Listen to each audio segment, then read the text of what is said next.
So, welcome, ladies and gentlemen. This is episode 1 of Hawktalk Sports with Easy and the Beards. I'm Easy. I'm Beard number 1. And I'm Beard number 2.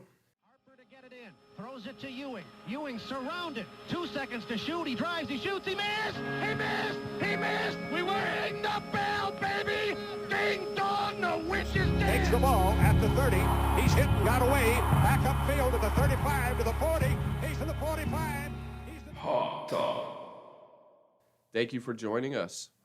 We'll go ahead and jump right into everything this week.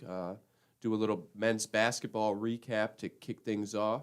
Overall, the team finished 10-23 and 5-13 in the CAA. Not a very good season for the men's basketball team, but hopefully next season we kind of turn some things around. We got a lot of key guys leaving. Obviously, Devontae Kaycock, local legend here, is on his way to the next level of his career, and we have Kai Toews returning, who you can stick around and listen to that interview towards the end of the episode. He sits down with us and tells us all about that rookie year experience and a little bit of his background, where he's from, and kind of in detail about his life and just who Kai Toews is. Yeah, it was great to have Kai join us. Got to shout out him for taking time out of his busy day, even during March Madness, no less. He missed probably 3 or 4 games that were going on that day. But let's talk about, kind of the future of the program. That's kind of the breaking news here this last few days. A number of names have come out that are going to be leaving the program, a couple in grad student roles in Gene Talsilla and Ty Taylor. And then, of course, one, Jalen Fornes, is going to be exploring transfer opportunities, not as a graduate student. So if he goes to another D1 school, he's going to have to sit out a year. Of course, that's in addition to some of the departures earlier in the season. One, Jeff Gary, who is playing, I believe, in a junior college in Wyoming, and Matt Elmore as well, who has not announced, I believe, where he's transferring to yet either. So coming into the season, you thought there was depth there at a lot of the different positions on the court, and now sitting here at the end of the season, not so much. Only 7 scholarships still there with the team. Now, it was good to see them. I know, Easy, you were out at the North South Carolina showcase there at Hoggard the other day. Yeah, absolutely. That was actually a treat. I think in the beginning, Amaje Dodd is the young man who's committed to come here. He's from Snow Hill, North Carolina, and he's about 6'7", 6'8", low post player, very athletic. The kid can jump through the roof.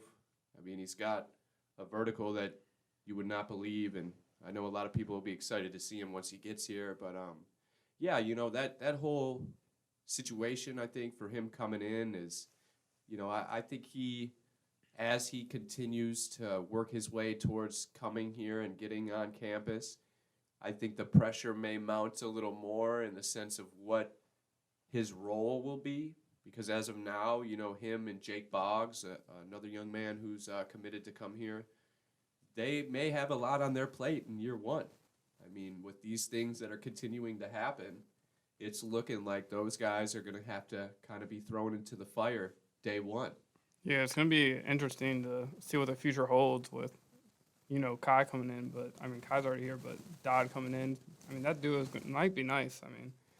Like you said, he can jump out the roof. So, it's going to be exciting to see them two together.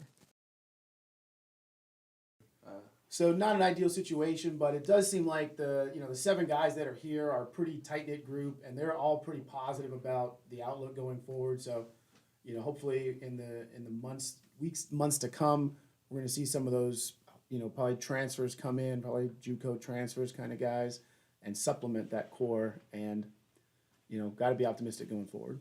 Oh, yeah, and there's definitely a lot of people looking forward to, obviously, Amaje and Jake coming in. But I think another thing Amaje experienced last night was, obviously he had a lot of family that came down to Hoggard. The game was at Hoggard High School. And I think he got to experience kind of something that maybe he hasn't experienced thus far with just the city turned out. You saw a lot of UNCW hats, T-shirts, a lot of locals that were there to specifically see him. So I think he got an early taste kind of what may be going on once he starts putting on that UNCW uniform and some familiar faces that he's going to continue to see. So I think he's in the right spot. I think he's a hell of an athlete. I mean, honestly, I've been trying to think, and I can't think of in the last 10 to 15 years a more, I guess, athletic guy coming in here. You know what I mean? Obviously, Devontae, when he came, it wasn't like there was a lot of hype surrounding Devontae Kaycock when he arrived here. You know what I mean? He worked his tail off and became the player he was once he arrived. But with Amaje, you know, you can YouTube him. And he has all these highlight videos and all this stuff that he's done in high school to where there's a little bit of hype surrounding him coming in. So it'll be interesting to see how he takes that and where he goes his freshman year, because obviously he'll be a freshman. He's never played in the CAA. He's never played at Division I. You know, obviously he's played with a lot of these guys through AAU and through high school, but overall it'll definitely be interesting. Well, like you said, you know, a lot of freshmen sometimes can hide on a roster, you know, especially when it's kind of deep and you ride the back end of the bench. Not so much the case here at Wilmington right now. So, Yeah. like you said, he's going to kind of be thrown in the fire, and we'll see what he's made of at the D1 level. Absolutely. And then, like we said, overall, I mean, it was, you know, I don't really want to say, obviously it was disappointing, but there was a lot of positives that came out of the men's basketball season when you look at, obviously, what Devontae ended up finishing with and some of those records. We can kind of go over those if you want a little bit, but then obviously Kai, what he did, I mean, arriving here and contributing at the level he did. If it wasn't for a guy named Ja Morant, Kai would have led the nation in assists. So just to kind of put that in perspective, a team that had 10 or 11 wins on the season, and this guy's second in the country in assists. I mean, let that sink in for a second. That's a positive. If there, you know, are too many, that's definitely one of them. So, Yeah, seeing that vision from Kyle, you could just tell. I mean, he has it in him, and just he can find anybody on the court, no matter if it doesn't look like they're open, he'll find them. absolutely, his vision and instincts, and we kind of talked with him in the interview about that, and yeah, absolutely, it is. It's incredible to watch. It's fun. I mean, he definitely there will be more people that come out next year because they know who he is now and they've heard the buzz and that want to come out and say, okay, let me check this kid out. You know what I mean? Whether that's scouts at the next level, the whole nine. He's definitely worth the price of admission. So if you're sitting back listening to this, wondering if you're going to get your season tickets for next season, Kai Toews, Amaje Dodd, and that group of guys coming back, it'll definitely be worth admission. There's talent there. I just wonder if there's enough bodies, and it's not just individual talent. You have to get work as a team, and I think that was what was lacking in this season. You know, hopefully we see it there going forward. Yeah, absolutely. And hopefully, next year will be different. I mean, CB's going to have his guys there, so hopefully they'll mesh well together and, do a lot better than this year. Absolutely. And then I guess kind of we can touch base too a little bit on the women's basketball team. I know they had a lot of firsts this season. Head coach Karen Barefoot is now in her second season. She just completed her second season here at UNCW, and once again she did a hell of a job this year. Honestly, I think in a lot of aspects she should have won Coach of the Year in the CAA, considering what the turnaround was and what UNCW accomplished. I don't think they lost a home game until February, I believe, in Trask. So they were on a roll here. I know the turnout, they were really excited about the turnout that the city showed the women's team, which is great. Hopefully that continues. But they definitely had some positives. I know things ended a little early for them. I know a lot of people, including them, felt they had a legitimate shot to win that bid in the CAA, and all things considered, it didn't go the way they wanted. But overall, I think this year shows they have a bright future. Yeah, Coach Barefoot, she did a great job. It's the first winning season in 7 years, most home wins ever. Best CAA finish in 8 years. She did a great job. you hate to let one loss at the end of the season kind of define your season, but it's tough to do when you feel like you shouldn't have lost that game. You were the 3 seed in the conference, losing to the 6 seed Northeastern, a team that you had defeated before earlier in the season. They had split. But if you look past that, like you said, first winning season in 7 years, 18-12 on the season, 11-1 at home at Trask Coliseum. Great atmospheres throughout the year. If it wasn't for that one loss late in the season to a pretty good Drexel school, they would have been perfect at home. But that being said, now they struggled a little bit on the road. So, that's something they're going to have to work on and I'm not sure what it is. Why is it that, maybe it is the fan atmosphere at Trask that just gets them pumped up and going. They need to find out whatever that is, bottle it up, and take it with them on the road, because that's going to be the key to success to make the next step next season is winning away from Trask Coliseum. Yeah, absolutely. You hit the nail on the head, because I think a few more road wins and, experiencing that and being able to kind of have that going into the CAA tournament would have helped. But obviously, yeah, that's a big focal point. And then obviously, too, you have a few girls that are on their way out that are done. And to be honest with you, one of them in particular, and Shrita Parker, who ended up getting an all-CAA honor, which this was the first time in the history of the women's program that 3 ladies were voted all-CAA. And that's a big accomplishment in its own, right? And for those ladies, I'd like to shout all 3 of them out. That was Shrita Parker, Gigi Smith, and Lacey Suggs. Excuse me. But, yeah, Shrita is on her way out. A few girls that played supporting roles are kind of on their way out, too. Shaniri Bell is on her way out. Shrita, as I mentioned, and then also Ashley June and Julia Bueller are all seniors or redshirt seniors that are on their way out. So they'll have to replace a few bodies, specifically Shrita. Shrita did a lot for that team, I know, when it came to kind of setting the tone on offense, defense too. She's a hard worker. Speaking with her before, she has that Mamba mentality, so she definitely knows how to attack on offense and get her teammates involved. So going forward, they'll definitely have to replace that aspect of what she brought to the team. So she was instrumental in kind of the turnaround here of the program. She sat out last season, so Coach Barefoot brought her into this program. It's a struggling program, and she said, yeah, okay, I'll sit out 1 year so I can get my senior year in Wilmington, and, well-deserved the All-CAA honor.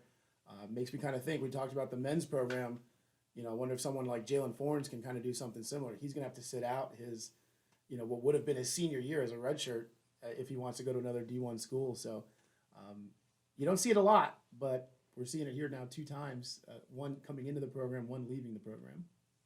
Yeah, Sharita, she's top scorer for the team. She averaged 15, 3 and 3. You could tell, she's the leader of the team, and it's going to be a huge loss for him.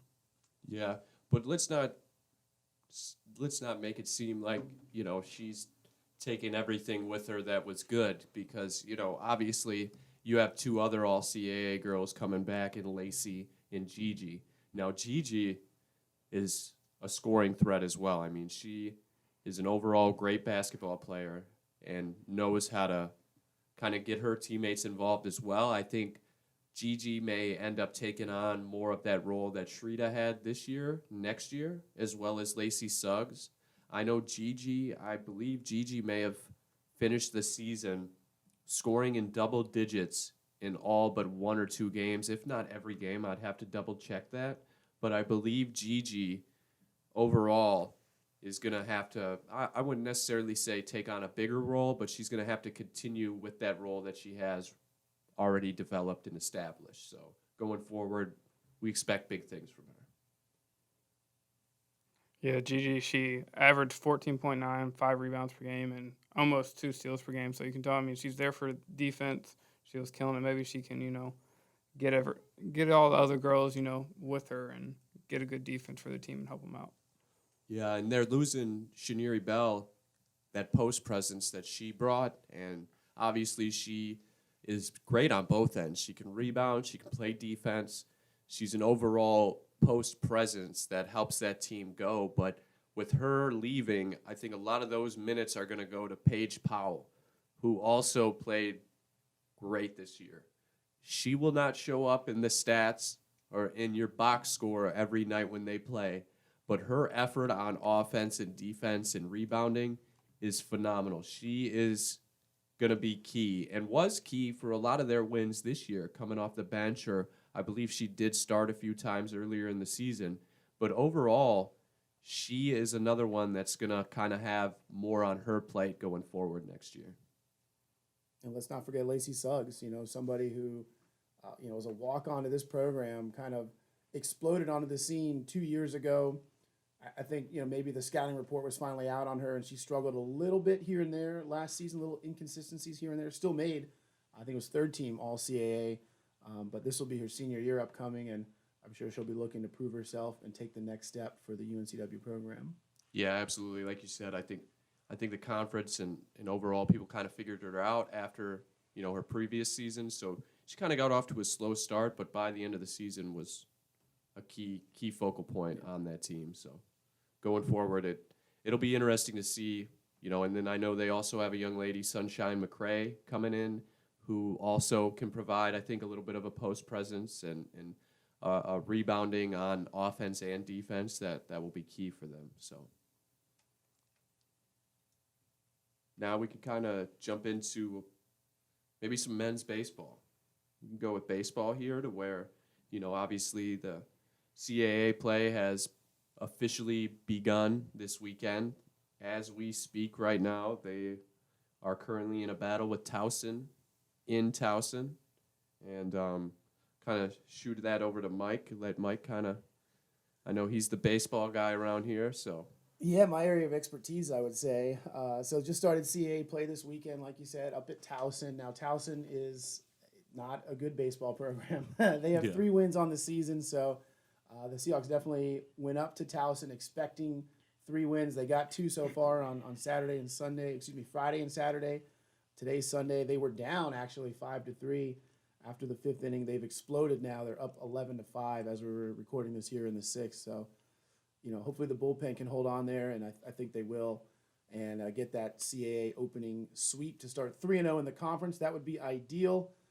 Kind of mixed results so far to start the season. They are 13-10 as we record this. They'd be 14-10 with the win on Sunday. Have lost some games 1-0. Where's the offense at in those games? But then at the same token, they've lost some games. They've given up, 10 or more runs, and you say, well, what happened to the pitching in those situations? So some mixed results here and there.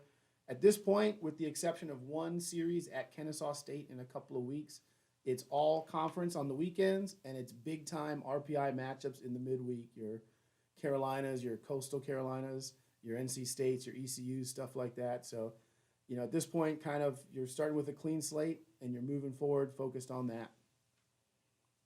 Yeah. Go ahead, Avery. I was just going to say, I know that ECU game got canceled, and I know a lot of UNCW students were looking forward to that game because they're ranked 16, I believe, right now. So, I know that would be a great game. Yeah, all those games are going to be big, so we still have ECU coming here at some point, State coming here at some point, even this upcoming week. Coastal Carolina's here on Tuesday before the team hits the road to go to Coastal, returns that trip right away on the Wednesday, and then William & Mary comes here to Wilmington for the opening CAA series at Brooks Field.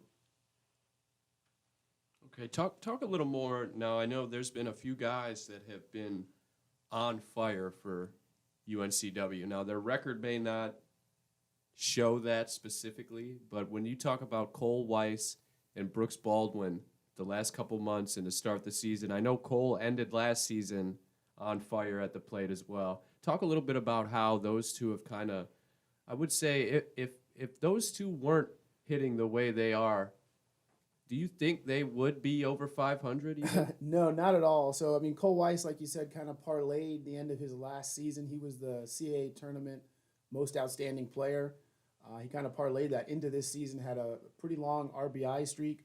Might still have a hitting streak going on as we speak. He's batting .353 when last we looked. He's batted in 25 runs on the season. He's definitely the leader with the bat. And then a freshman, a true freshman, Brooks Baldwin, a local kid. A lot of kids know his name. He went to high school in Whiteville, won a lot of state championships there with them. Yeah, I think 3, right? I believe so. Pretty impressive program. Caught Mackenzie Gore in high school. Was kind of all over the place. All-star for Whiteville. Came here, and he's kind of continued doing what he was doing there in high school. So as a true freshman, he's batting .306. He's knocked in 20 RBIs of his own. He's looked all the part of a starting D1 baseball player here so far at UNCW. Absolutely, yeah. And I would think his experience in those big games, obviously in high school and coming from the program he came from, I think it may kind of help to where this stage isn't too big for him. Obviously it's a lot different. We're talking college baseball compared to high school. So obviously I'm not going to say anything asinine like, he was ready, right? But to say that he was probably more experienced, I would think, in these situations, it's not that big of a deal to him, right? Because the way he plays, too, if you watch him on the field, never too high, never too low, kind of an even-keeled guy, not really a loud, rah-rah type of guy, just goes about his day and plays hard. He comes from a baseball background, so he is the coach's nephew. Yeah. But so I think maybe that helps part of it as well, as kind of he grew up, with that in his blood. And not to say that other kids don't, but I think you make a good point there. Yeah, absolutely. And Cole is actually second in the CAA in total hits as of now, and Brooks also is in the top 10. Cole has 30 hits on the season, second in the CAA. Brooks Baldwin has 26, tied for eighth, tied for 8th in the CAA. And I know these guys have been hitting like crazy. Now, we talked about kind of what their record would be without them. Do you think going forward something has to kind of change when it comes to pitching, or does it have to change with the rest of the team hitting as well? I think it's just consistency. So, you've seen flashes, from some of the guys we're not mentioning. It's not to take anything away from some of those guys, but it's just a consistency, I think. You see a lot of strikeouts, I think, sometimes with some of the batters, so getting a little bit more aggressive, attacking the first pitch would be something that I would look at. Let's just, since we talked about the hitting, let's just mention one or two guys on the pitching side. Absolutely. A guy like Luke Giselle, he's had some ups and downs throughout the season, but by and large, he was penned as the Friday starter, which is your ace in college baseball. And for the most part, he's looked that part. He's only on the hook for basically a 2.5 earned run average. He started 6 games. Tough luck in the first 2 outings he had. He hadn't given up an earned run his first 2 weeks and was on the hook for 2 losses. Yeah, that's because of errors and stuff like that in the field. But he's gone 32 solid innings, and he's looking every bit the part of that Friday starter. After last season, not starting at all, he was more of a long reliever bullpen guy, and he's really proven his worth there on Fridays. Absolutely. Yeah, and you mentioned the errors. I think that's something that overall as a team, if those are kind of cut down a little more, I think, obviously I don't think they've come back to haunt them in that aspect.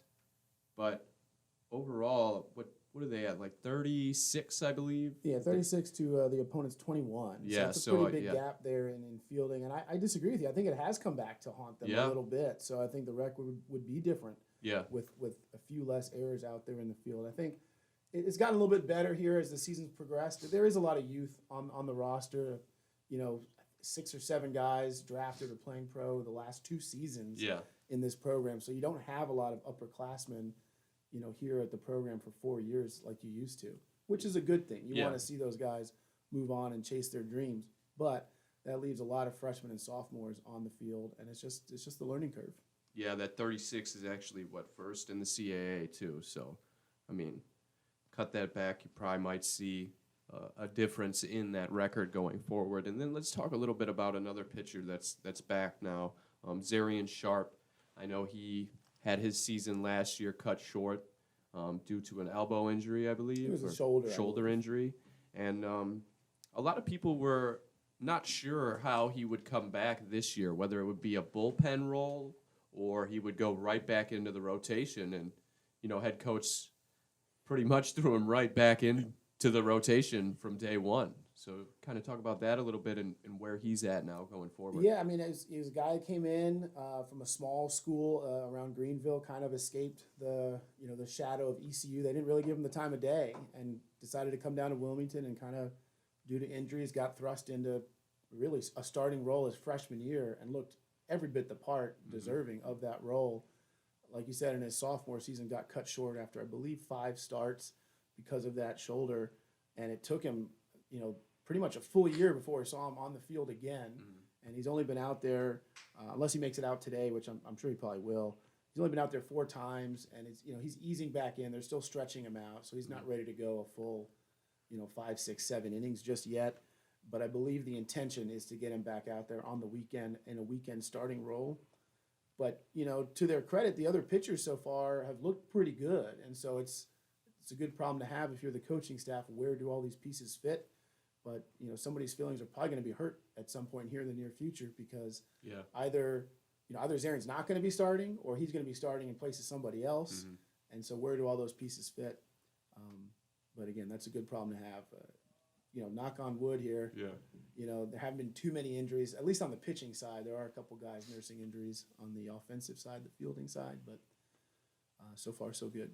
Yeah, and I think too, speaking of those other guys, when it comes to the starters like Gage, he has looked great at times. I mean, he looks like somebody that belongs in the rotation, that I believe he probably won't be the one that loses that role. What do you think about? It's tough. Gage he's had ups and downs. He's had great outings. He's had some not so great outings. Brody Lawson, another guy that would probably be in that mix as to, where does he go? So I think Luke's probably pretty solidified there on Fridays, at least for now. But there's decisions to be made. You got a guy, I should mention, Landon Roop, who's pitching out of his mind right now. Has been starting kind of in the mid-weeks. I think he was supposed to start at East Carolina. That got rained out, so he ended up relieving Luke Giselle on Friday. And now he's got a couple of saves to his credit, because he's just pitching.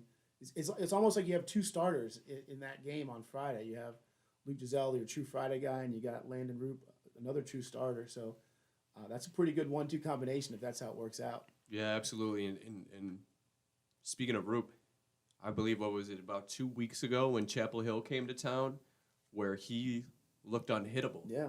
I mean, he looked like he fit, and he looked like a guy that can be somebody that carries, whether it's a rotation, a bullpen, whatever it is, whatever his role is, he looked like he could excel in it when he pitched against Carolina. In fact, I think if he starts that game, we may be in a better shot to win that game down the stretch, because I believe he came in, and I think he pitched maybe 4 or 5 scoreless innings to keep the game close. We ended up crawling back in, tying it up.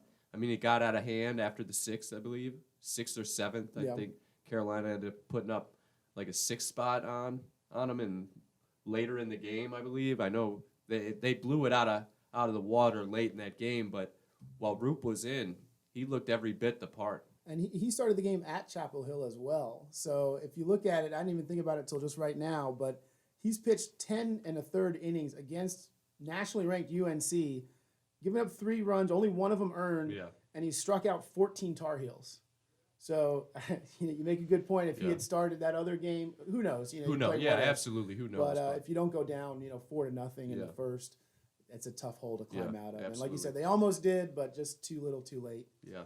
But anyways, like I said, it's CAA play now. They're looking like they're going to be out at 3-0 in the CAA. That's where they expect to be every season. William & Mary comes to town this weekend. They got off to a hot start. They've beaten the likes of, they swept Campbell. They beat nationally ranked University of Virginia. But they've kind of been coming back down to earth here now. They've been on a bit of a losing streak here. So maybe UNCW can catch them when they're, not feeling too good about themselves. Yeah, and then obviously a name we didn't mention that, is arguably maybe the most popular name on the team, and Greg Jones. I think for him, I think he's just kind of still getting used to being that guy. Obviously, he was drafted out of high school and could have, gone on to the majors or into the minors and into, I believe, who drafted him? It was the Orioles ended up picking him in, I think, like the 27th round. Was, I mean, he would have gone much earlier if if he was going to go Yeah. pro, but I mean, he was pretty much committed to coming to Yeah. UNCW. I think the Orioles took a flyer on him just in case. Just in case, yeah. Offered him a fair chunk of change. I was going to say they offered him more than what that slot is. Oh yeah, for way sure, more. for sure. But he decided to come here, and thankfully he did. Yeah, absolutely. Helped the team win a CAA championship last season. And let's not take anything away from him. He's still batting about 300. Oh yeah, absolutely. He's stolen 14 bases on the season. He's getting on. He's getting a lot of walks as well. So he's seeing the ball pretty well. He's leading the team in walks with 23, and he's got all the tools. So come out to a game at Brooksfield, and you'll see when he's up to bat. Switch hitter, of course. Oh yeah. All the scouts are out there looking, filming his stance, filming his swing, and then likely when he gets on, they're filming him down the base pass as well. So he's a guy that's, he's going to be drafted this season, and it's going to be in one of those early rounds. Absolutely. And he's likely going to be playing professional baseball this time next season. Yeah, I agree with that 100%. And he's definitely one of those guys. When he gets on first, odds are he's going to steal second. If you let him, he will steal third. And he's one of those guys that is, even with his glove too at short, because it's, the way he plays in the field isn't, chump change. He's great with his glove. He's got an arm too. Overall, he's definitely one of those guys that can affect a game multiple different ways. I mean, if you walk him, he's going to cause havoc on the bases. If he gets a hold of one, it's liable to go out, double, triple. The guy can play, period. So I think going forward, it'll be interesting to see kind of how his role continues to evolve, or the type of impact he continues to have when the games start meaning more and more and more as the season goes on. And then maybe just the one last thing to touch on, obviously, the big news maybe a few weeks before the season started with head coach Mark Scaff announcing that he was going to be retiring at the end of the season. Kind of touch base on that and what, obviously he's meant a large amount to this program. And, if it wasn't for him, I don't think UNCW would be in the position they're in right now, bringing in guys like Greg Jones, Cole Weiss. I don't think those guys are necessarily coming here without a head coach like the one we currently have. Yeah, you can stop thinking that way because it is that way. Yeah. Without Mark Scaff, there is no UNCW baseball. And that being said, there won't be Mark Scaff next year, and there will still be UNCW baseball. And so there's, maybe there's still some questions in the air exactly what that's going to look like going forward. It should be Randy Hood, the associate coach that's been here for just about as long as Mark. But yeah, what a job he's done with the program, and you hate to see him leave because he's been just the face of UNCW baseball for so long, and he's done so well. But it's well deserved. He's put in his time, probably more than he needed to. He could have gone and taken a job anywhere else, gotten paid much more anywhere else, but he stayed here. He's kind of a homer, and he's going to step aside, well deserved, and take some time and move on with his days. Yeah, I think bringing Hood in to take that role of head coach after would make the most sense, right? Because he's been here, like you said, for so long. He understands what's been built and what's been established. So I think that would be the most, I don't know, that would be the most. Continuity is kind of the word Exactly, you're looking for, yeah. I think, there. And we've seen maybe with some other programs where there wasn't continuity here at UNCW, kind of what's happened there. So keeping them in place there, I think, would be the best possible outcome for the program, and keep the students here and keep the students coming in. But, we'll see. Okay, absolutely. Now, softball. Give a little quick recap about softball going on. And I know as a team, they have been playing really well. When they're on, they're on. I mean, obviously, they're one of the better teams in the CAA when they play as a team. I know they have a starter, Haley Lenderman, has been on this incredible run of shutouts. I'm not sure if she pitched this weekend. I believe she did, but she had a streak of 3 straight shutouts she had pitched going into this weekend. I mean, she has been lights out on the mound for the softball team. Yeah, she's their number one gal. They sit at 20-13 overall. They took the loss to Towson today. They had won the doubleheader yesterday. So they sit at 2-1 in the conference, 20-13 overall. Like the baseball program, it's kind of all CAA the rest of the way. So it's every game matters. You're going to see Haley out there every Saturday for the first game of the doubleheader. And like the baseball program, they've got some midweek games mixed in there too. So NC State, Coastal Carolina, some opportunities midweek to prove your mettle against some of those top-notch programs. Absolutely. And then from the offense, from the offensive perspective, Dominique Travers, Carson Shaner, both been on fire at the plate as well. I know both of them have been key cogs to what has been wins for them, really. Overall, when those two girls are hitting well, UNCW is playing well. And, I mean, really the team as a whole is just hitting the ball very well. I mean, they're on pace to set a record for runs scored on the program. They're hitting home runs. They're hitting the ball out of the park at an alarming pace. So those are all good things, looking good for the program so far early in the season. Absolutely. And then kind of just a few touch base on a couple things. I know obviously we have men's tennis is in season right now. Obviously men's and women's as well. I believe women's as well, right? Yeah, you've got a chance. This upcoming week here, men's tennis and women's tennis will be on campus. You may be listening to this after the fact, but Monday the 25th, the men host South Carolina State University. On Wednesday, the women host Elon. On Friday, it's a doubleheader. Men and women both play Drexel.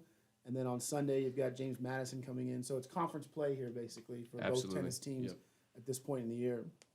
And then two men's and women's track and field. I know they had recently, or this past week, a member of the UNCW men's track team received an all-CAA honor, or a CAA Athlete of the Week honor, I believe. And I'm trying to find the gentleman's name. I believe it was Earl Green, received the CAA, I'm sorry, excuse me. He received the CAA Men's Track Athlete of the Week award after he had an outstanding performance in the Wendy Seahawk Invitational and UNCW Invitational, which was just over a week ago. And like you said, that schedule going forward is also, don't they also have a event coming up here at UNCW? No, I think it's just, I think they had their event a couple weeks ago. They've got, it's pretty much all on the road here. So okay. They're at Winthrop this weekend, at ECU. In a couple weeks, they go to Charlotte and Duke before the CAA championships in May. Okay. And then kind of maybe just to end things on, the beach volleyball program has been basically 4 years in the making. And now, a few of those ladies are, and specifically Maddie Klein is a senior, and going forward now, they have a foundation they've built. Obviously, I don't think, what happened this current weekend, I know they lost to Florida Gulf Coast yesterday. I was actually at that event briefly. And I know overall, as a group, they would like to do better. But where they are right now, I don't think you could be too upset about the direction beach volleyball is headed in here. No, last week they beat ranked 20 TCU. So, they have potential, don't be upset. Their record's 6-6, but overall, yeah, you're absolutely right, Avery. I think overall they have the ability to go far, really. They have established a great foundation, and like I said, a lot of those programs that they play too, I know specifically Florida Gulf Coast, a lot of those programs have had beach volleyball programs for quite some time. So, going forward, I think they have a lot to smile and be happy about. And then I guess we can kind of wrap up then and kind of look forward to what we have going on in the next week or so. I know Mike kind of ran down a few things already. We have, obviously, the men's baseball team will be coming home this week. And beach volleyball, like I said, they have their one and only tournament that is here in Wilmington is taking place now. So unfortunately, hearing this, you're a little late. So unfortunately, that will be the only tournament they have here in Wilmington the rest of the season, but they have plenty more going forward. So yeah, they're in Atlanta next weekend, so they've got, I think, 3 games on Friday, 1 on Saturday. That's kind of how it goes in the beach volleyball world. You play a lot in the same day. Absolutely, yeah. It is kind of a breakneck pace. That's one of the main things I noticed being there yesterday. So, and then like Mike mentioned, men's tennis will be hosting South Carolina State Monday the 25th. And going forward, what else do we have on the plate, Avery? I know we got. I didn't mean to put you on the spot there like that. You're My good. fault, buddy. But yeah, I then think that's mostly it here in this upcoming week. I know golf's going to be on the road at Clemson in a couple of weeks, both the men and the women in their respective tournaments. And that's about it for this upcoming week. Softball won't have a home game again for 2 weeks. They've got Drexel coming here after they go to Elon next weekend. okay, absolutely. Well, thank you everybody for listening. This has been fun. We would like to say thank you for checking us out. Don't forget to check out We Talk Too Much, another Hawkstream podcast with Kristen and Lindsay. And don't forget to tune in next week, and also keep listening for that interview with Kai Toews. It was really interesting. He brought a lot to the interview. He shared a lot with us about his background, about his time in Japan, about his first year here. It was really good. I think everybody would enjoy it, get to know him a little more. That'd be great. We thank you for listening. Once again, this was Hawktalk with Easy and the Beards. I'm Easy. You can find me at SportsGuyEli on Twitter. Beard number 1 at BSZeusBS on Twitter, and I'll chat you up there. This is beer number 2, and you can find me at Avery Ferry on Twitter. All right. Thank you, ladies and gentlemen. It's been real. We'll catch you again.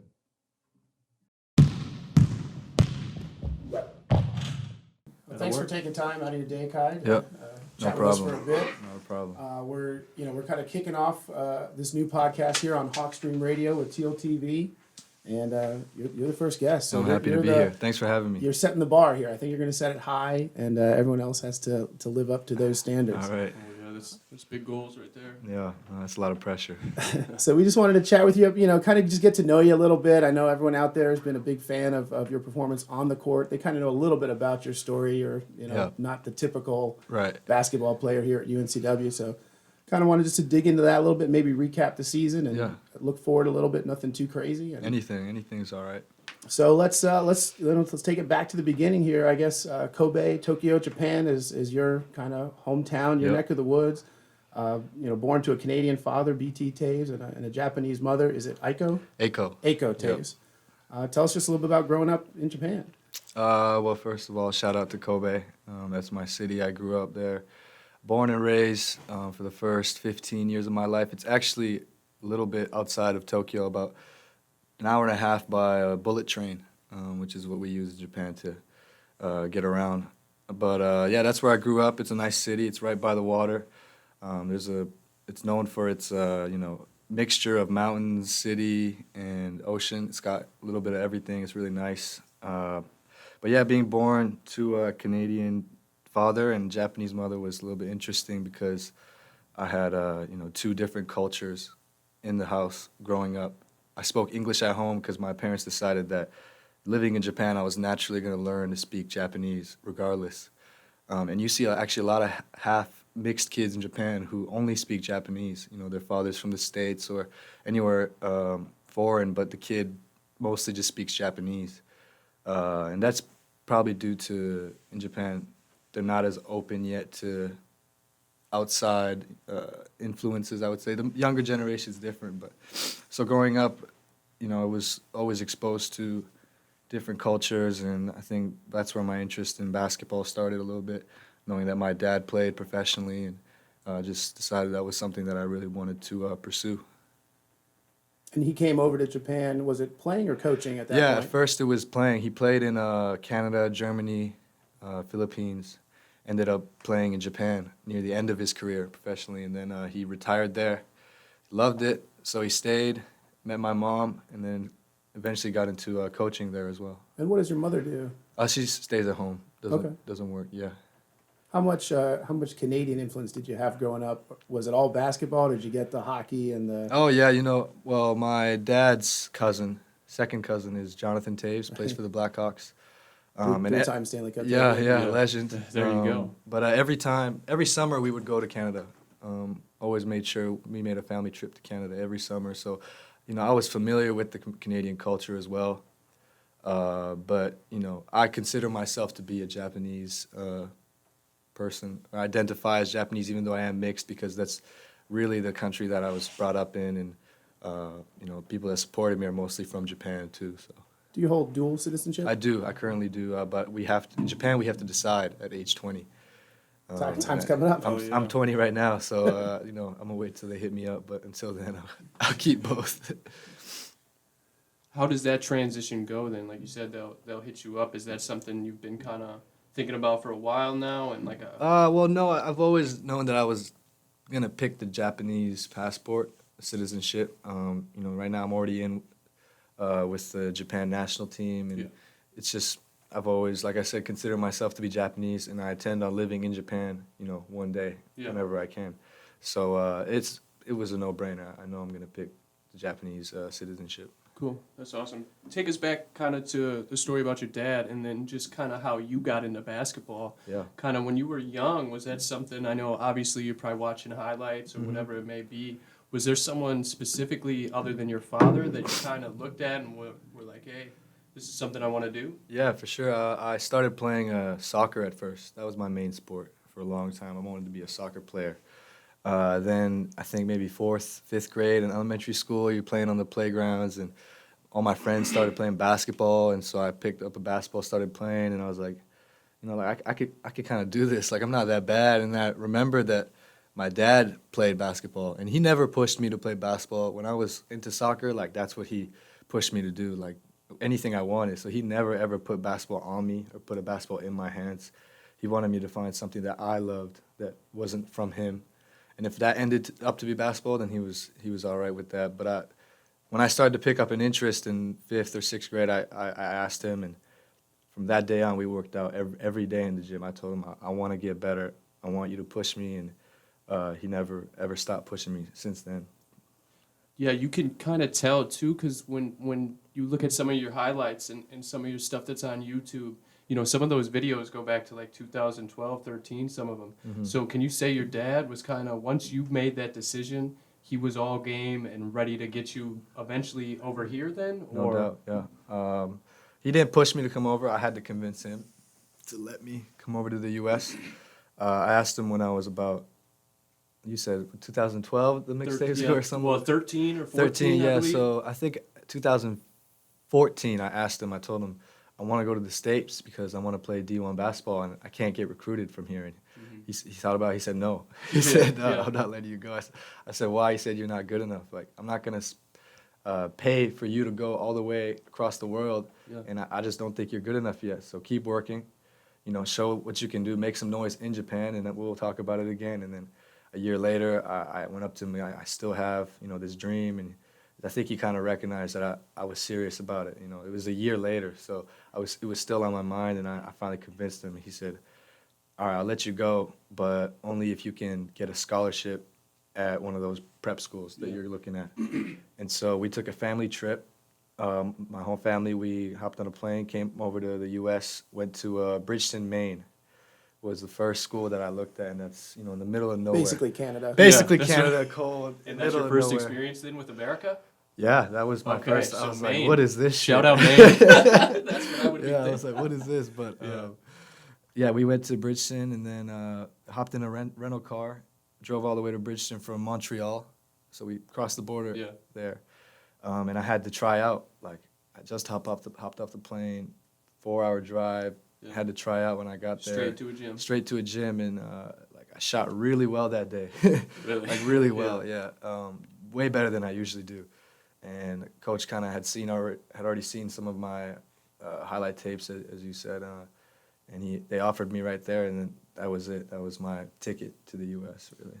Okay, so then that first year was then in Maine at that high school. Yep. And then talk about then a little bit that transition then to Northfield, because we know you went and made some noise over there. So yeah, after my first year, which was really not good, not the year that I had planned out. First year in the U.S., I knew it'd be an adjustment, but it was a lot more than I had expected. Bigger, better athletes, better mental approach to the game, more hard work. Nothing that I had really experienced in terms of team basketball, organized basketball growing up, and had a really rough year, a lot of ups and downs. Wasn't really able to show at all that I was even considered to be a Division I player. I really had a bad year, but I figured I saw Northfield. We were in the same league, same conference as Bridgeton, so I played against them twice, and I saw their culture, what they had. It was nothing like I'd ever seen, really. They're known for their balance of academics and athletics, and it was so evident in the way they played. They played as a team. It was a players program. The players led the team. They called their own timeouts, and I was like, that's something I really want to be a part of. So I was lucky enough to transfer after my first junior year. So my second junior year, because I reclassed, I started at Northfield Mount Herman. Oh, okay, so you did reclass. I did, yep. Okay. Talk about that cultural transition too, right? Like Japanese to American? yeah, Oh, when yeah. you come over to Maine, Yeah. and you have, like you said, you have that down year a little bit. Yeah. But then that whole experience, do you think that kind of maybe fed into that, just getting used to American culture and for being sure. over here? For sure. And it was a lot that hit me at once because it was the basketball transition, being away from home for the first time, you're homesick in a new country. And also, Bridgeton is a postgraduate school. So everybody in that school has already graduated high school. They're 1 year removed.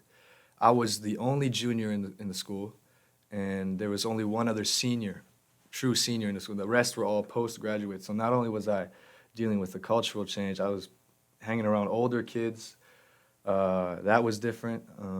Just being away from home, middle of nowhere, it was really had to kind of dig down deep. And there were a few times where I called my dad. I told him, like, I don't think I can do this. Like, I probably kind of want to go home. I don't know if it's not really looking good right now. No schools were looking at me, and I felt bad because they gave me a partial scholarship. There weren't any full scholarships at Bridgeton, so my parents still had to pay a little bit, what we could. And I felt like that was a lot of pressure on me to really try and produce. But he told me to stay with it, and I kept pushing and eventually was able to find a better situation at Northfield Mount Herman. So, yeah. 2 solid years there, no doubt. Yep. 2 trips to the national championship. I guess, didn't get the final win you were Yeah, looking for, yeah. but had some great seasons there. I'm sure you got a great high school education, Yep. and I'm sure you met some great people, some Oh, yeah. names that everybody knows, still today. Oh, yeah. First year, had a really talented team with Kellen Grady and Andrew Playtech, who's at Chapel Hill right now.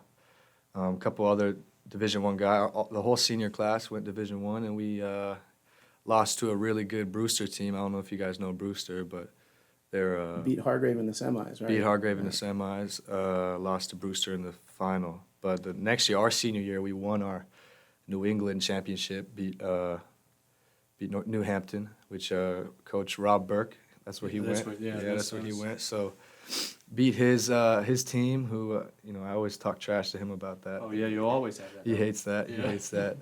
But great program. I learned everything.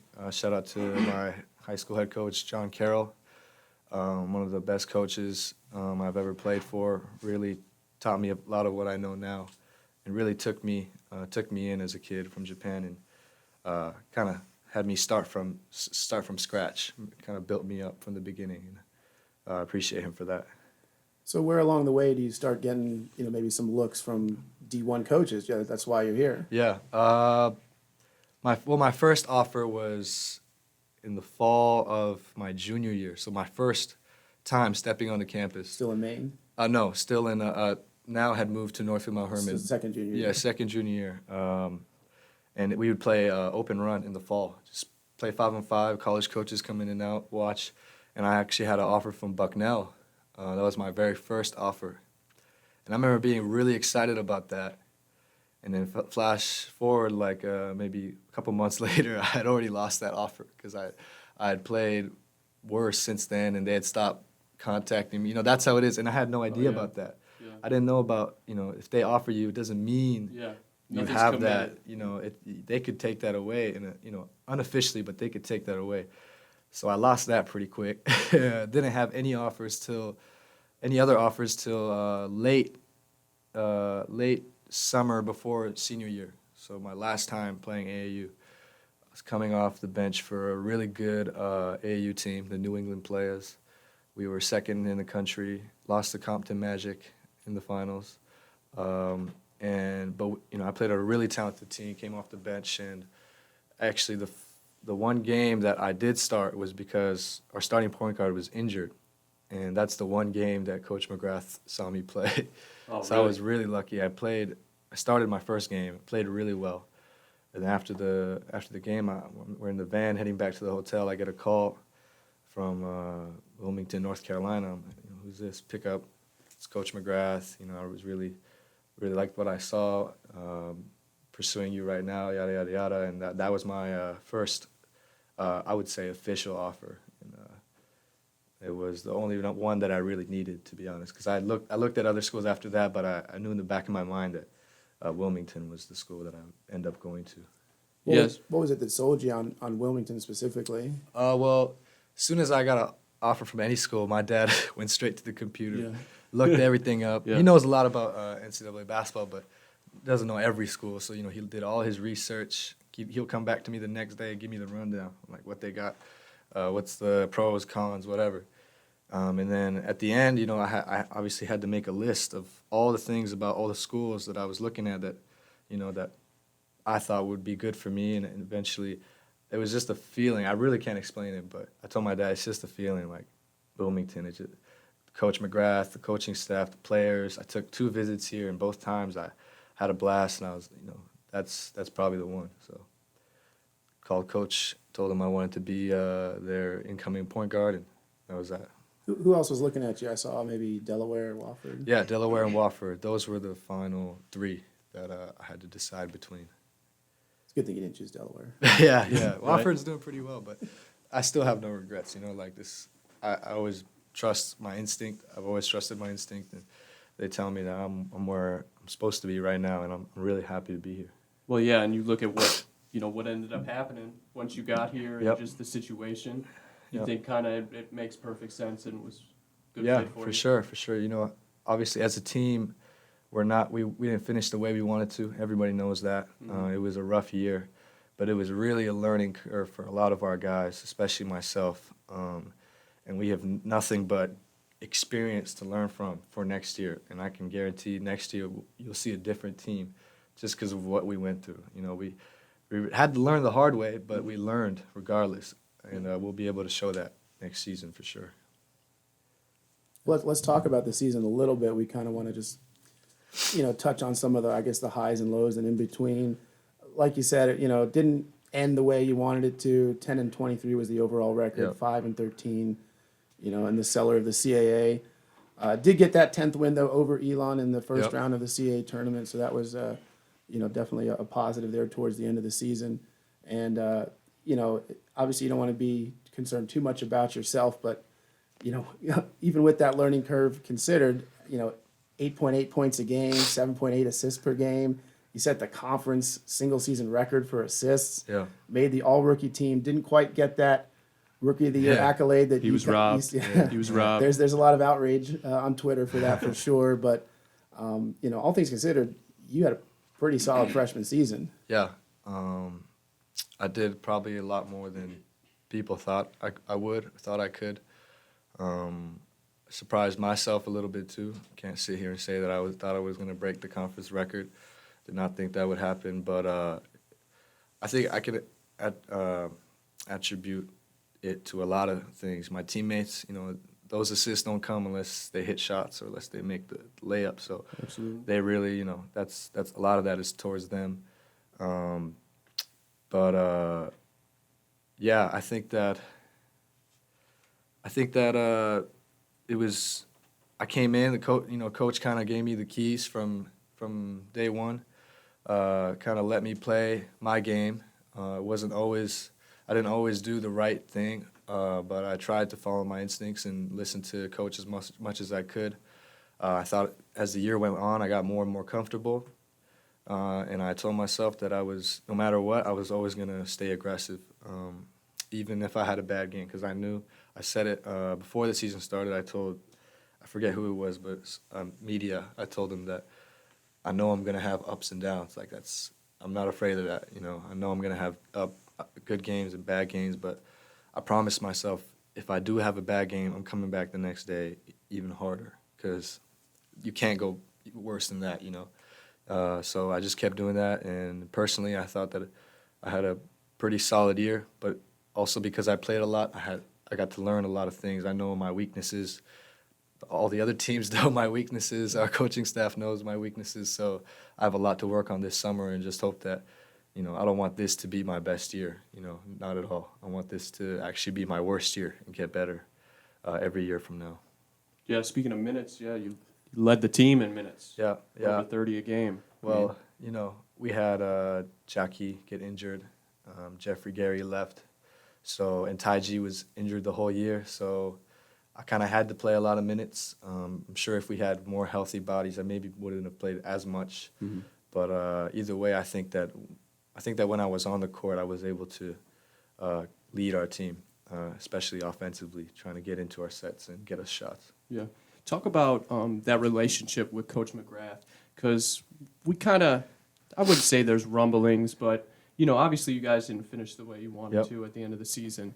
And with you kind of being his first guy, right, and the point guard, like you said, he gave you the keys to the team. Yep. Talk about that relationship, kind of that, maybe that added pressure that there is for you to kind of be that next guy now that, you know, Devontae is gone and, you know, UNCW will go on, right? So talk about kind of that pressure that might be there, or that added level of, you know, what you need to do. Yeah. Well, to answer the first part, the relationship, I think me and Coach have a great relationship. I know there's a lot of noise around, but I have 100% faith in Coach McGrath. I think that a lot of our mistakes or downsides from this season were a mixture of different things, whether it's players, coaching staff, whatever. I think we can all fix that together. But in terms of what Coach is doing, I have 100% faith, and we're building. We're still, even though this was his second year, this next year is really kind of his first year in terms of it being his team completely. Absolutely, yeah. So I have no doubts when it comes to Coach McGrath, and he's shown a lot of faith in me.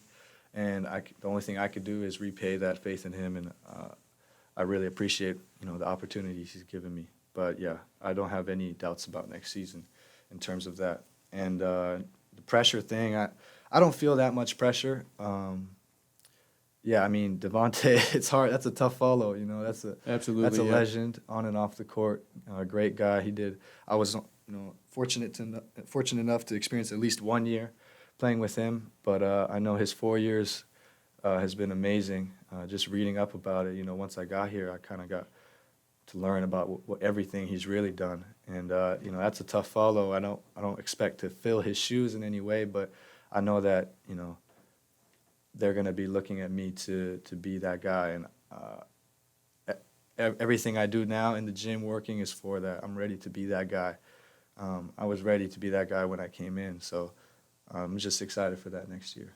Well, yeah, and ready to be that guy. I mean, you just told me on the way over here you came from the gym. Yeah. I mean, technically you guys are off. Yeah. You'd be relaxing. Yep. But you're in the gym putting in work. Yeah. Tell me about that relationship, too, with Devontae and kind of the leadership that he may have kind of led you to, or kind of gave to you, that experience, and any advice that he's kind of given you now that he's gone. Devontae is not a real vocal guy, as you guys know.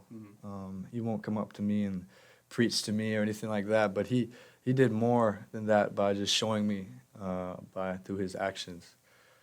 Tireless worker, the way he treats people off the court.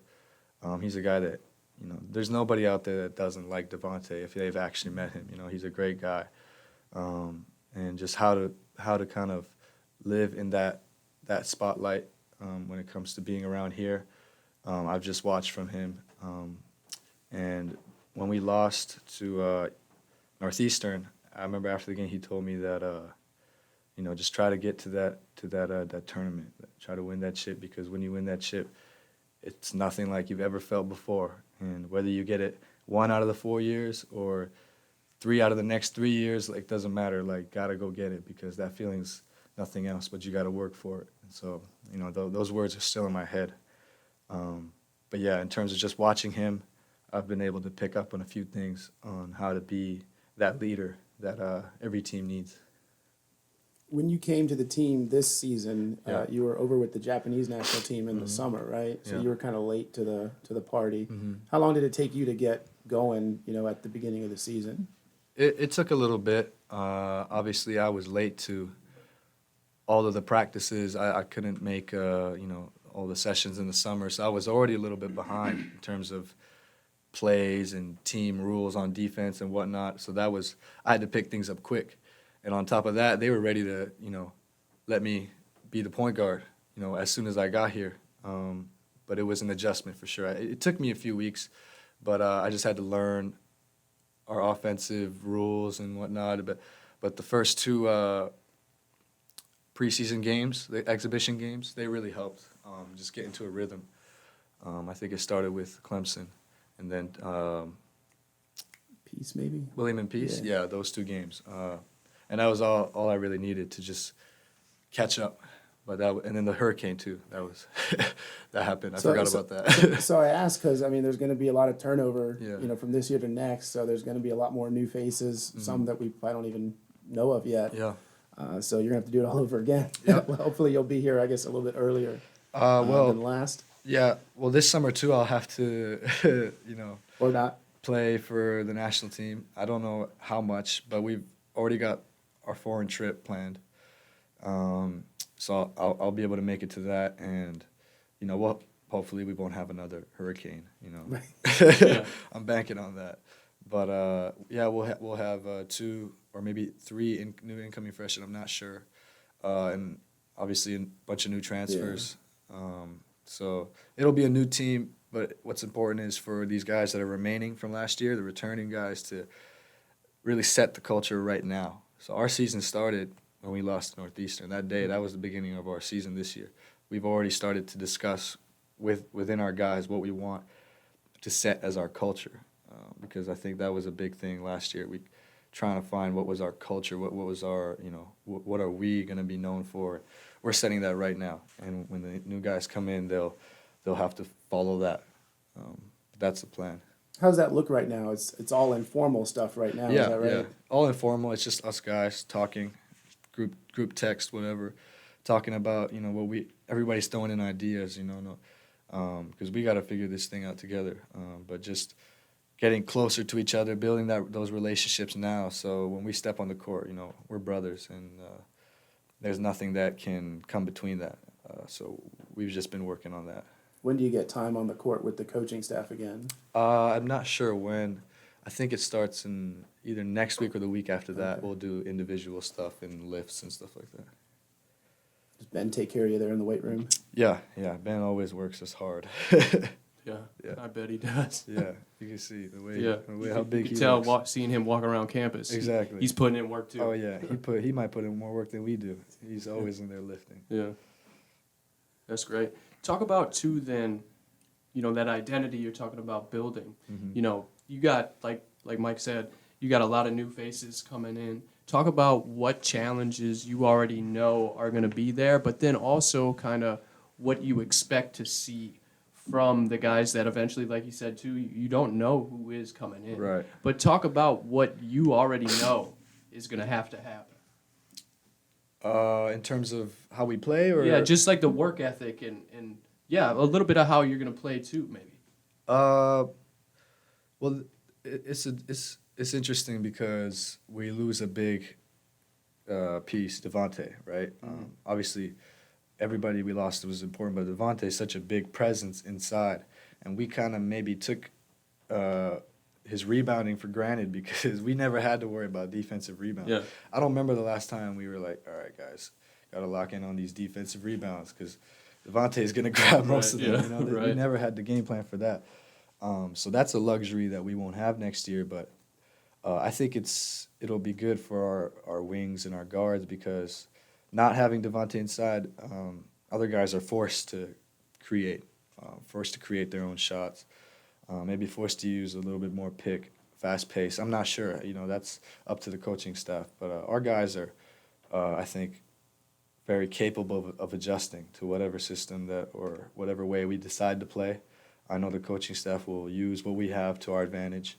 But right now we have a lot of good guards and a lot of good wings. So, and then Gene can also play inside and out. Yeah. So we can do whatever at this point, you know. And we got 2 incoming freshmen, Imaj Dodd, big presence inside, shot blocker. He'll be able to come in and you know, do big things for us. Jake Boggs, tall wing, can handle the ball, shoot. So we got good pieces coming in, and I'm not exactly sure about the other transfers, but yeah, I just think it'll be a little bit different on the offensive, and then defense obviously has to improve, but that has less to do with the pieces, but more our effort and our system, you know. Yeah. Talk about, I know you're not really, you know, obviously you're not a me guy. You're not somebody that really, probably, I bet you would substitute those awards and I was just accolades gonna say that for one more wins. win. Yeah, One more right. win. I know that you're that type of guy. But have you had a chance to kind of reflect and you know, that conversation with your dad after the season wrapped up? Kind of tell me what that was like, and if you have had time to reflect and kind of take it all in. Yeah. Well, after the season, me and my dad went to Florida for a little bit, and his family from Canada came down. We had a good time as a family, and I kind of just got to sit back and relax and I guess really take it in. It was bittersweet because of the way we lost and because of the fact that we lost. But now that it was over, I read all the awards, the conference records, stuff like that, and yeah, it was. It was in the maybe near the end of the season. My dad texted me. He said that you're on pace to break the record or something. I was like, it's not gonna happen. That's a long ways away. That's a lot of assists. But he was like, no, like, screw that. Dream big. He always tells me that, dream big, because he didn't think I'd come this far, and a lot of people didn't. So why not keep pushing towards things that you may not think are possible? So yeah, after that, I just started to really chase whatever it is that I'm pursuing, and yeah, I think I had a really good season. Had some good things. I can't say much else. Yeah. If not for some kid in Murray State, you would have led the nation. Yeah. Yeah. Well, yeah, Assists. that's what- Yeah. exactly right. And in terms of the Rookie of the Year thing, Cameron Winter had a great year. I have a lot of respect for his game. He did dominate in a lot of different ways. You know, he had more rebounds than me. Yeah. Whether the conference record, whether that counts in, I don't know. But when I heard that he won, I was like, still, it could have gone either way, I thought. But I thought it made sense. You know, he had a great year. So shout out to him. That, you know, I respect that. Yeah. What you know, I know you can't look too much further than probably even later today or tomorrow, but you know, you had a goal to play Division I basketball. You know, that's not done yet. Mm-hmm. But you know, now that you're here, do you have visions for beyond that? I know you said ultimately maybe to go back to Japan, but do you see yourself playing professionally, or you know, Yeah. what's going through that head of yours looking forward in the future? Well, my goal, I guess, was always to play D1 basketball and then eventually go back to Japan and play professionally there. That was just kind of the route that I envisioned I was going to go. This year, things changed a little bit. There's some people, I've heard some people say, like, you know, you keep improving these numbers, you know, NBA might be an option in 4 years, you never know. And when I heard that, I'm just like, it's never even occurred to me, you know? Like, Yeah. I don't think people know where I come from. Like, that's not even a thought that crosses your mind. And we have one at Gonzaga, Rui Hachimura, like, that, they don't understand how crazy that is in Japan right now. Like, that our guy is on the brink of being top 5 pick. Like, it's never happened. I don't know if it ever will happen again. Like, that's our one guy, you know, who's made it this far. So me going up, that never even crossed my mind. Nobody has ever done that. And but you know, after this year, I've obviously shown I can do some things. I'm not even saying that I'm even close to that level. But you know, in 4 years, you never know. So it is something that I've decided to work towards and really pursue, because I mean, you know, it's not going to happen unless I pursue it. You know, so the NBA is definitely a goal of mine. But I know I got a lot more work to do. growing up in Japan, how much NBA do you get there, or did you get there at that Yeah. point in time versus international? How much college ball did you see? Yeah, we don't have almost any access to college basketball, other than maybe like Duke, Kentucky, UNC, like maybe those big names. You'll see a little like jersey at a sports warehouse once in a while, but there's no televised games of the NCAA. The NBA was big for me because I just watched it all on YouTube, watched highlights. My guy was Allen Iverson. That was the first guy where I really kind of started to watch. I watched Like Mike with Lil Bow Wow when I was like in fourth grade. I was like, this is awesome. Did you see that before Space Jam or after? It was after Space Jam. Okay, Yeah. good. Space Jam I was was gonna say good, okay, good. yeah. Space Jam was big too, but Okay. the Michael Jordan's presence wasn't so big in Japan. Like I didn't know how big that was. But yeah, I watched Like Mike, got into Allen Iverson, watched all his mixtapes, watched his documentary, got into him, and then through the Canadian connection, I started to get into Steve Nash. Watched a lot of his highlights, and that was my dad's favorite player. So, yeah, that was really the only opportunity I would get to watch NBA is just highlights. You really can't watch full games; they're just not really televised back home, especially back then. It was only just YouTube. So did you watch Japanese games, or did you get like the Spanish leagues and stuff like that too? Not even. I didn't really watch professional basketball until my dad started coaching in it. That's when I started to kind of pay more attention to it, and that's just the highest level that I could imagine myself playing in was that, within that island country, that was the highest level. So yeah.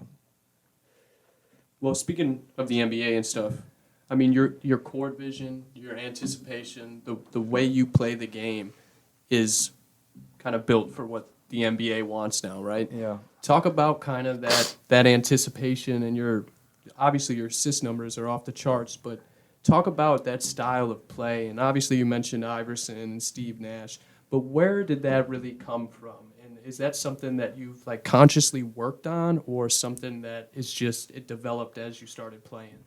The passing? Yeah. Well, I think at a young age, I realized I liked to pass. That was one thing. Well, that counts. Yeah. And it's funny because in Japan, I actually scored way more. Up until I left to come to the U.S., I really was mainly a scorer because my team wasn't very good. So I had to kind of do everything. Yeah. It was only after I came to the U.S. where I decided I was going to be a point guard, just because 6'1", 6'2", two guard. You only got to get so far with my athleticism. So I decided I was going to be a point guard, but I think just the passing kind of just came naturally. People say I can see the court differently. I do see the court differently. That's just I don't really think about it. I know my dad was a really good passer, but actually, my middle school coach was this old Japanese lady, and she taught me how to make 3 different passes. It was the chest pass, it was the hook pass, and it was the one-hand bounce pass. And she taught me how to hold the ball and make a really strong chest pass full court with your wrists, so you don't have to use any force. You don't have to be big. And I was skinny, small. She showed me how to flick that ball really strong. And I realized I could do it pretty well, and I started to do it a lot in games, and I just really liked passing, making fast, crisp passes, finding my guys for open threes. And in the end, my team wasn't very good, so I had to figure out ways for them to score so that we could win on top of myself scoring. So I think that's where I just kind of developed a balance for scoring and passing. And my teammates always tell me to score more, and my coaches too, and I agree with that. I definitely next year want to score more, be more of an offensive threat. But my love is really just passing the ball. When I see a guy knock down an open shot that I created like that makes me go more than anything, more than a made shot or a layup or anything like that.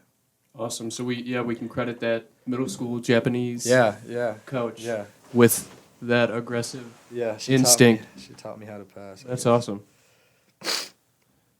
So now that you've been here in Wilmington for a year, I mean, how do you like the city? How do you like the town? I mean, you said, Kobe is kind of by the water. Yeah. How do you like the beach? Yeah, I would say it's a little bit similar. If you had some mountains around here, it would be It's a short 6-hour drive. yeah, 6 hours. No bullet train. But yeah, it's nice. I haven't been able to take advantage of it as much as I thought I would. I haven't been to the beach enough. But now that our season's over, I'll have more time. After I work out, go to class, maybe I'll spend some more time at the beach. But the people of Wilmington are great. That's one thing I've noticed. The South is different than where I was at, Maine and Boston, that area. But people in the South are great. Really, really friendly. Everybody's polite, just like Japan. Everybody in Japan's polite. I fell in love with sweet tea. That was one Wow, thing. that's funny.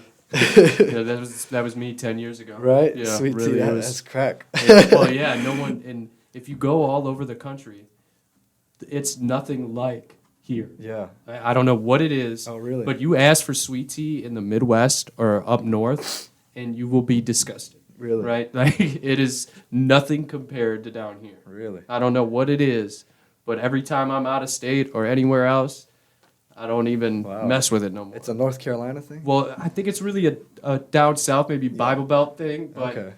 yeah, you get it's iced tea elsewhere. And Yeah. Yeah. It's not No, the it's same. not the same. Not But even the close. Sweet tea here is hitting. Oh, right and there. you can get it anywhere, any restaurant. Yeah. If they don't have sweet tea, they get laughed at. Like, Yeah. It's ridiculous. Yeah, no, I agree. That was one thing. And we don't have any sweet tea in Japan. We only have unsweetened tea. And that's Wow. my drink, like unsweetened okay. tea. Like Oh wow. it's so- different. It's not the unsweetened tea you guys think of. Like here, it's a little bit. You have more flavor to it, but that's what we drink. We drink that like water back home. Wow. Yeah. Yeah. My mom's got pitchers in the fridge just of unsweetened tea. Oh yeah, and over here it's pictures of sweet tea. Yeah. It's ridiculous. It's Yeah. crazy. But so talk about then that difference. Then what are some of the things that you miss that you crave or kind of wish you could just go outside and see that obviously are only in Japan? Yeah, well, just for convenience, the public transportation in Japan is really advanced. You don't need a car to get around anywhere. You take a train. There's train stations every 2-3 minutes by walking distance, car distance. So you can get anywhere by train. It's almost slower to take a car in Tokyo because of all the traffic. That's different here. I don't have a car here. I don't have an international license, so I can't drive here. I have to take Ubers and get my friends to pick me up and whatnot. So that's a little bit different. I obviously miss the food. I miss my mom's cooking. Yeah. She makes really good Japanese food. We have this thing called tonkatsu, which is like fried pork cutlet. Yeah, so it's like slices of pork all fried. You eat that with white rice, put a little bit of sauce on there. It's fire. Yeah. That sounds damn good. Yeah.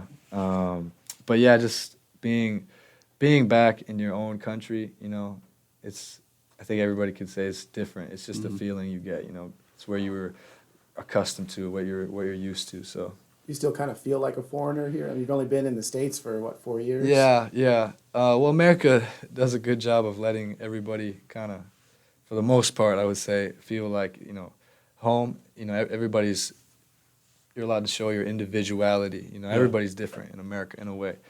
And I really like that. But yeah, it's just, I don't really notice it until I do go back home. But when I go back home, I could just, it's a different feeling, Here, I tend to notice that I maybe think differently than certain people or have different opinions on things, and that's just because of the cultural difference. But I'm also more westernized than most Asian people who come over from East Asia. How often do you make it back? Probably once a year, just during the summer when I can. Has those trips going back home now, have they gradually gotten bigger and bigger to where, like now, obviously, when you go home this next time, you have your freshman year with all these things that happen. Yeah. That, getting off the plane even. You know what I mean? Can you tell or know if it's going to be something that's gradually going to get bigger and bigger and kind of more Yeah. of maybe a spectacle that, you get. Obviously, I'm not going to say, you're Kobe landing or something, no, but, nothing like that. like it's going to get to a point where people Yeah. start recognizing you and Have you ever thought about that? Or Yeah, that'd be really cool. I mean, I wouldn't say I'm well known in Japan, but I think some people in the basketball world definitely know me. I've been in the talk of playing for the national team, and so people will see my name, but I'm not on like Hachimura level. He well, goes not back- yet. not yet. Not yet. But he'll But- go back home, and that's a crowd at the Yeah. airport. Yeah, but there's been some buzz. I don't get to notice much of it because I'm over here. But hopefully, as I get better, that'll be that'll show. I guess it'll be pretty evident. I think. Yeah. Be hard to miss. Well, speaking of Hachimura, you mentioned Playtech. Who's your pick for the national champion this year? Gonzaga. Yeah. I Is just that- filled out my bracket today. Yeah. I said Gonzaga. who you got in the Final Four then? Gonzaga. Virginia. Chapel Hill. And what was my last one? What's the one on the? Duke, I Michigan feel like State? I feel like. Duke, yeah, Oh, Duke. okay. I was gonna say because I feel like you're yeah. leaning towards specifically leaving out Duke, No. I forgot. About and we know how people in this state react to that. I know. Duke, I watched Duke the other day. That they played really well, especially with Zion back. I just don't think they can beat Gonzaga. I just don't think Gonzaga already beat them once. Oh yeah. Sure, they're a more experienced team, but I think the Gonzaga loss to St. Mary's, I think Motivated that's them. big for them because they got a little urgency now. Yeah. They're not rolling into the first game like chilling. They got a little urgency now, and I think that'll help them. It'll carry them forward. So, but you never know. Yeah. March Madness. I agree with that 100% though. Yeah. Kind of when you get that loss out of your system Yeah. in your conference tournament, it kind of It's almost better to have a little hiccup. Yeah. If you're riding too yeah, smoothly, exactly. that adversity hits you, and Yeah. you might not be able to handle it. So. Yeah, kind of recalibrates you as a team and gets you back motivated. Yep. Did you ever pick up a college team when you came to the States, or is it all, especially now, just Seahawks? Oh yeah, now it is. When I came to the States, I wouldn't even say when I came. I think when I was younger, I was more into just the blue bloods. Duke, Kentucky. It's just the names that I saw. Guys were getting drafted out of there, but I never really had my team or anything. Yeah, it wasn't like that. Cool. What about pro though? I know we've heard you talk about LeBron and Oh yeah. I was always a big LeBron fan. Still am. I think he's the best. He's the best player to ever play. A lot of people disagree with me, but my team, our team was the Celtics actually growing up. that's what I was going to ask We you. watched a lot of Celtics. 08 when they won it, we somehow live streamed it at home on the big screen. That was big. We loved watching that. Loved Doc Rivers. But since they separated, I became more of a LeBron. I was always a LeBron fan, but even more of a LeBron fan, and then I've been following him ever since. Yeah. Did you make any Celtics games when you were up there? Yeah, I went to one actually last time I was there during winter break. I was up in Boston seeing some high school friends. Went to the Garden, watched the game. Kyrie is also one of my favorite point guards, so I'll always love watching him. What about American football? Never watch it. Never? Never. Really? So I just don't understand it. I can't do it. really? man. I don't So know. yeah, when you think of football, you're thinking of soccer then, huh? Yeah, soccer. I just don't understand it, man. Yeah. I've tried so many times. Every year the Super Bowl comes. I was in Massachusetts, so the Yeah. Patriots, they go dumb over there. Yeah, that's what I was going to ask you. You weren't baptized in Yeah, the they're like- waters of New England No, as a they're like- Patriots fan? They're like, are you going to watch the Super Yeah, Bowl? of course. What is the Super Bowl? What is that? Is that like a type of chip? Like, Yeah. I didn't know what that was. I never, ever, I just couldn't do it. I don't know. I don't know the rules. They seem a little complicated to me. Maybe I'm not following correctly. Well, they make it more complicated than it Yeah. needs to be. Yeah, and then there's a thing about there's an offense and the Yeah. defense. Yeah. Two teams on one. I don't really know, but Yeah. maybe I'll get into it one day. But it's been 4 years, and it has gotten even Oh. less interesting to Well, me. you got enough on your plate, and if you were up in Massachusetts and didn't get it, Yeah, I don't know if exactly. you're gonna get it. exactly because They tried. that's the spot for football right now. They tried me. Yeah.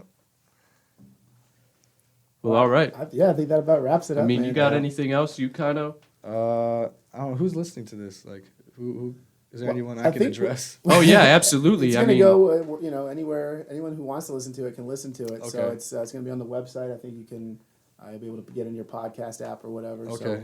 it's coming out maybe early next week. So Okay, well, I guess just say a shout out to Seahawk fans. Hopefully, we can bring some more wins to you guys next year. I know we're working really hard towards that, and every single one of us, we all appreciate all the support that you guys have given us, ups and downs, no matter what. And we hope we can continue to count on you guys. Thank you. anybody in Japan you want to shout out? Shout out to my boy Thomas. Shout out to my boy Soma, Chester, and Johnny P. All my boys from back home in Japan. I love you guys. For That's sure. it. anyone in Maine? Let No, me we see. can leave that No, out. Or definitely the middle school basketball. Oh yeah, coach. shout out to Coach Maki, Makiuda Tomo-san. Shout out to her. She taught me how to pass. Thank you, Coach Maki. Yeah. Yeah, thank you. We appreciate that. Yep. Thank you, everybody, for listening. This was Kai Toews. We appreciate it. Thank you guys.